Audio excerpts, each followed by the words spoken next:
তুমি কোৱা নহয়, পথাৰৰ মাজতনো মই জীৱনৰ মাদকতাবোৰ কেনেকৈ বিচাৰি পাওঁ। শুনা, মই গাঁৱলীয়া, গাঁৱৰ বোকা পানী খেলি ডাঙৰ হোৱা ল'ৰা। বাৰু শুনা, শাওনত সপোন ৰচা মোৰ সোণালী গাঁৱৰ প্ৰেমৰ কথা। পূব দিগন্তৰ প্ৰভাতী কিৰণত এদিন মোৰ সৈতে পথাৰলৈ ওলাবা। আকাশৰ বক্ষভেদী নামি অহা বৰষুণে পৰখিব তোমাৰ যৌৱনা দেহা।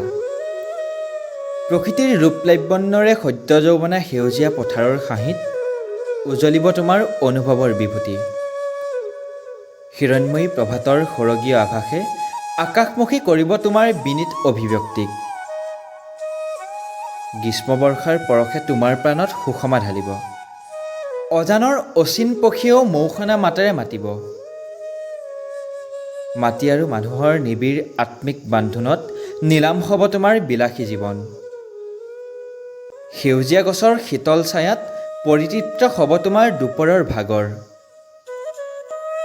ৰ'দ আৰু বৰষুণে সজোৱা শাওনৰ সৌন্দৰ্য সফুৰা দেখি তুমি মোক সুধিবলৈ বাধ্য হ'বা, শাওনৰ পথাৰৰ এই অপৰূপ সৌন্দৰ্যৰ মাজতে বিচাৰি পোৱা নেকি তুমি অনাবিল সৃষ্টিৰ চেতনা?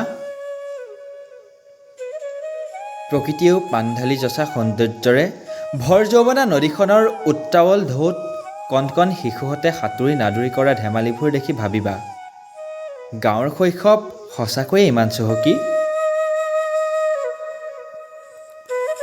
জাক জাক ৰোৱনীৰ প্ৰাণোচ্ছল হাঁহিত, মাটিৰ মায়াবী সুবাসত মতলীয়া কৃষকজনক সুধি চাবা। ৰোৱনীয়ে পূবালী হাতৰ লিহিৰী আঙুলিৰ পৰশত কেনেকৈ পূৰ্ণতা দিয়ে কৃষকৰ সপোনক। সুধি চাবা, নীলিমাৰ নীলা হাঁহিত সেউজীয়া সাজ পিন্ধি শাওনে কেনেকৈ ৰচে মৃন্ময়ী বাসনাত হিৰণময়ী সপোন।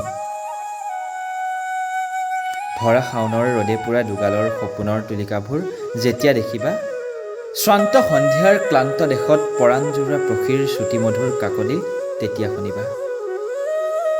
তেতিয়া তুমিও ভাবিবা, সেউজীয়া বিৰিখৰ শিখৰ চুম্বী বতাহত কেনেকৈ নাচি উঠে কৃষকৰ সপোন। সঁচাকৈ কৈছোঁ, এদিন আহিবাচোন আমাৰ গাঁৱলৈ। আঘোণৰ সোণালী প্ৰত্যাশাত শাওনৰ জীয়া ঢলত সেউজীয়া সপোনৰ বিস্তীৰ্ণতা দেখি তুমিও শাওনৰ প্ৰেমত পৰিবা।